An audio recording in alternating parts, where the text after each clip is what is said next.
Hello students, BA part 3rd. Today our topic is types of empirical research. आनुभविक अनुसंधान के प्रकार. Okay, so without wasting much time, we should start this video on this topic. Okay, आनुभविक अनुसंधान के प्रकार. According to Kaplan के अनुसार आनुभविक अनुसंधान को मुख्य रूप से दो भागों में विभाजित करके इसकी प्रकृति को समझा जा सकता है. ओके,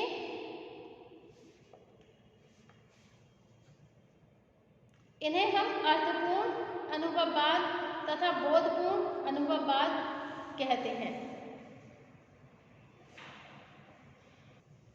ओके,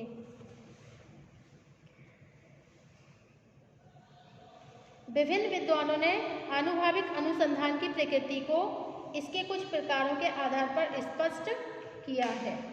ओके, नंबर 1 है अर्थपूर्ण अनुभववाद, सिमेटिक एम्पायरिसिज्म. ओके, सेकंड है आपका इपिसिस्टमिक एम्पायरिसिज्म, बोधपूर्ण अनुभववाद.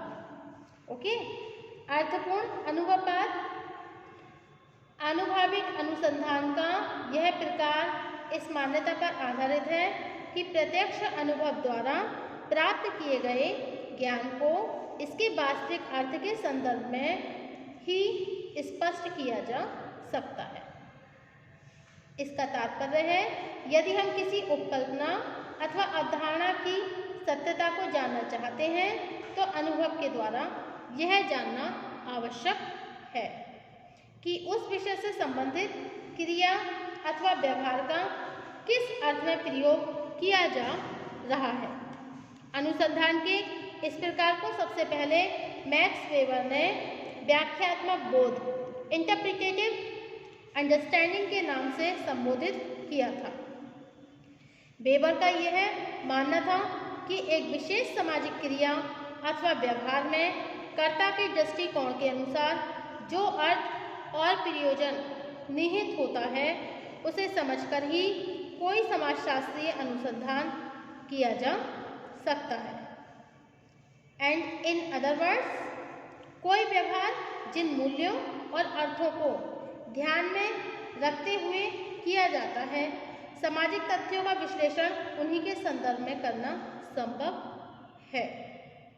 स्पष्ट है कि अर्थपूर्ण अनुभववाद विभिन्न तथ्यों के अर्थ के आधार पर घटनाओं के सत्यापन को अधिक महत्वपूर्ण मानता है.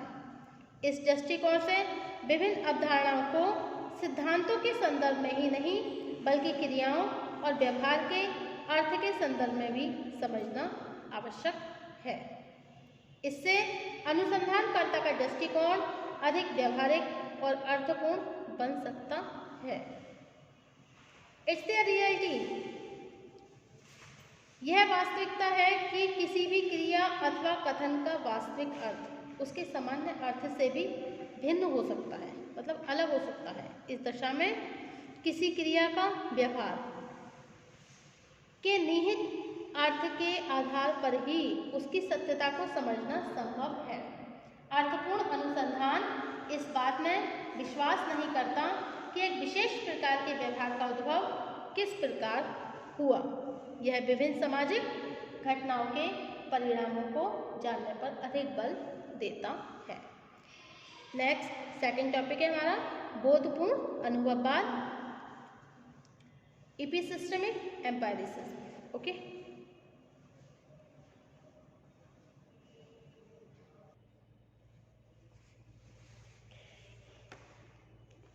इसे ज्ञानात्मक अनुभववाद भी कहा जाता है. वास्तव में सभी सामाजिक अनुसंधान सामाजिक तथ्यों से संबंधित ज्ञान अर्जित करने के लिए किए जाते हैं. वास्तविक ज्ञान प्राप्त करने का आधार सामाजिक घटनाओं अथवा तथ्यों का वैज्ञानिक बोध है. बोध पर आधारित। आनुभविक अनुसंधान यह मानता है कि प्रत्यक्ष अनुभववाद की सहायता से ही सामाजिक वास्तविकताओं को समझा जा सकता है। ऐसा अनुभव अनुसंधान निगमन विधि पर आधारित होता है, अर्थात जब हम किसी उपकल्पना या प्रतिस्थापना प्रिपोजिशन की सत्यता को विभिन्न घटनाओं अथवा तथ्यों के आधार पर समझने का प्रयत्न करते हैं, तब इससे संबंधित सामान्यीकरण तार्किक सामान्यीकरण की तुलना में अधिक अर्थपूर्ण और वैज्ञानिक होता है। उदाहरण के लिए, अपराध के कारणों को स्पष्ट करने के लिए सिद्धांतों के रूप में अनेक ऐसी व्याख्याएं दी गई हैं जो बाहरी तौर पर बहुत तार्किक प्रतीत होती है। इसके विपरीत अपराधियों के बीच रहकर जब आनुभविक आधार पर उनके अपराधी व्यवहार के कारणों को ज्ञात किया गया, तो अपराधी प्रवृत्ति और अपराधी व्यवहार के कारण संबंधी नए अर्थ स्पष्ट होने लगे। यही कारण है कि आज अपराधी व्यवहार के बारे में समाज विज्ञानों के दृष्टिकोण में व्यापक परिवर्तन हुआ है। ओके, अब नेक्स्ट टॉपिक है आपका यूटिलिटी ऑफ एम्पायरिसिस, आनुभविक अनुसंधान की उपयोगिता। आज अधिकांश समाजशास्त्री यह मानते हैं कि मौलिक अथवा विशुद्ध अनुसंधान की तुलना में आनुभविक अनुसंधान अधिक उपयोगी है। विभिन्न क्षेत्रों में इसकी उपयोगिता को निम्नांकित रूप से समझा जा सकता है। ओके, नंबर 1 है उपकल्पनाओं का सत्यापन। नंबर 2 सत्यता की पुनर्परीक्षा। नंबर 3 गुणात्मक सामाजिक तथ्य। ओके, तो नंबर 1 आएगा हमारा उपकल्पनाओं का सत्यापन। उपकल्पनाओं का सत्यापन करने के क्षेत्र में आनुभविक अनुसंधान बहुत उपयोगी सिद्ध हुआ है। जब हम तार्किक आधार पर किसी सिद्धांत या अवधारणा का निर्माण करते हैं, तब तर्क के आधार पर ही उसे स्वीकार अथवा अस्वीकार किया जा सकता है। इसके विपरीत आनुभविक अनुसंधान में किसी निष्कर्ष को तब तक प्रमाणित नहीं माना जाता है जब तक अनुभवों पर आधारित तथ्यों के आधार पर वह प्रमाणित न हो जाए। ओके, नेक्स्ट है सत्यता की पुनर्परीक्षा। जब एक अनुसंधानकर्ता प्रत्यक्ष अनुभव के द्वारा तथ्यों का संकलन करता है, जब किसी भी व्यक्ति के द्वारा उसकी सत्यता की पुनर्परीक्षा की जा सकती है, स्पष्ट है अनुभववाद की सहायता से व्यक्तिगत पक्षपात की संभावना को दूर करना अधिक सरल है। नंबर 3 है गुणात्मक सामाजिक तथ्य। आनुभविक अनुसंधान की एक विशेष उपयोगिता यह है कि इसके द्वारा गुणात्मक सामाजिक तथ्यों का अध्ययन करना संभव है। आनुभविक अनुसंधान के द्वारा जो तथ्य प्राप्त किए जाते हैं, मनोवृत्ति मापक पैमानों की सहायता से उनसे संबंधित संख्यात्मक निष्कर्ष देना संभव है। इसका तात्पर्य है कि आनुभविक अनुसंधान की सहायता से किसी विषय से संबंधित व्यक्तियों की मनोवृत्तियों को सरलता से समझा जा सकता है। ओके, नेक्स्ट है आपका क्रियात्मक समाजशास्त्र का आधार। आज समाजशास्त्र की एक नई शाखा का विकास हुआ, जिसे हम क्रियात्मक समाजशास्त्र एक्शन सोशियोलॉजी भी कहते हैं। इसका उद्देश्य उन प्रवृत्तियों और नियमों को ज्ञात करना है जिनकी सहायता से सरकार और प्रशासन द्वारा समाज कल्याण के लिए व्यवहारिक नीतियाँ बनाई जा सके।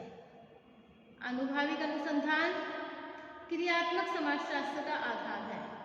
इसका कारण यह है कि प्रत्यक्ष अनुभव पर आधारित ज्ञान ही किसी विशेष समूह की आवश्यकताओं और अपेक्षाओं को स्पष्ट कर सकता है। ओके, सामाजिक अनुसंधान में अनुभववादी एक उपयुक्त दृष्टिकोण जरूर है, लेकिन अध्ययन की इस विधि में अनेक दोष भी हैं। नंबर 1, सामाजिक जीवन से संबंधित अनेक अध्ययन विषय इस तरह के होते हैं जिनका संबंध एक बहुत बड़े क्षेत्र से होता है। नंबर 2, आनुभविक अनुसंधान घटनाओं के प्रत्यक्ष अनुभव पर बल देता है।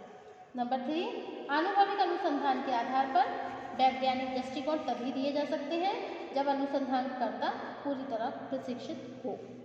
नंबर 4, आनुभविक अनुसंधान की एक बड़ी सीमा उत्तरदाताओं द्वारा अध्ययनकर्ता को गलत सूचनाएं देना है। नंबर 5, सामाजिक अनुसंधान से संबंधित अनेक तथ्य इस तरह के होते हैं जिनका प्रत्यक्ष अवलोकन करना बहुत ही कठिन होता है। ओके, जब वह अध्ययन विषय से संबंधित लोगों के व्यवहारों का अध्ययन करता है तो अक्सर लोगों के व्यवहार दिखावटी हो जाते हैं। उनके व्यवहारों में स्वाभाविकता न होने के कारण उन पर आधारित निष्कर्षों के गलत होने की संभावना बढ़ जाती है। वास्तविकता यह है कि मौलिक, व्यावहारिक तथा अनुभव सिद्ध अनुसंधान के दृष्टिकोण एवं विधियों में कुछ भिन्नता है। यही कारण है कि अनेक अनुसंधान कार्यों में इन दृष्टिकोणों का उपयोग साथ साथ किया जाने लगा है। Okay, thank you for watching my YouTube channel. Thank you so much. Next topic होगा हमारा वर्णनात्मक, व्याख्यात्मक, अन्वेषणात्मक एवं प्रयोगात्मक अनुसंधान। Okay, thank you.